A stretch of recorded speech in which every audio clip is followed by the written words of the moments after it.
Dans cette capsule vidéo, je vais vous présenter une construction géométrique et amusante de la loi de Cauchy. Mais tout d'abord, je vous rappelle qu'une variable aléatoire x suit une loi de Cauchy si sa fonction de répartition est de la forme suivante, et ici on voit qu'il y a de la masse de probabilité partout sur l'axe réel. En fait, c'est cette caractérisation de la loi de Cauchy à partir de sa fonction de répartition que nous allons utiliser. Mais avant d'aller plus loin, j'aimerais vous rappeler que si on considère le cercle trigonométrique, c'est-à-dire un cercle de rayon unité, donc si je prends un angle θ tel qu'on le voit ici, alors la valeur de sa tangente va être donnée par le trait vertical. De la même manière, si mon angle θ est plutôt négatif, alors le trait vertical va toujours me représenter la tangente de cet angle. Donc ce que je vais considérer ici, c'est seulement les valeurs de l'angle qui vont aller de moins π sur 2 jusqu'à 2π. Donc je vais regarder finalement le demi-cercle.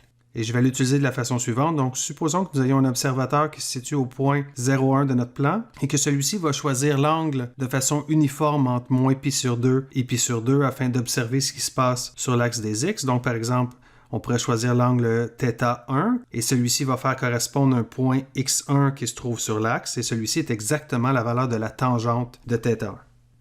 Si c'est l'angle θ2 qui est choisi, celui-ci se trouve plutôt dans l'intervalle 0 jusqu'à π sur 2. Alors, si on lui fait correspondre sa tangente, on va obtenir x2. L'affirmation ici, c'est que si on choisit de façon aléatoire un angle entre moins π sur 2 et π sur 2, le point x qu'on va obtenir au bas va être distribué selon une loi de Cauchy.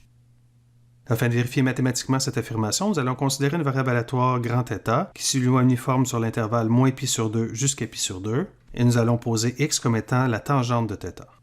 Donc, la fonction de répartition de x est donnée par cette probabilité. Et si on vient remplacer ci par la tangente de θ, on obtiendra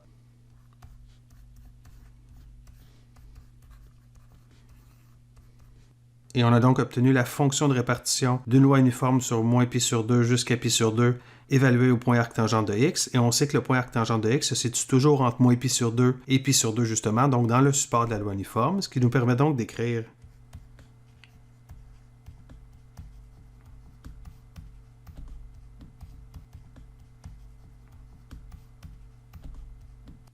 ce qui est exactement la fonction de répartition d'une loi de Cauchy, et on a donc obtenu le résultat désiré.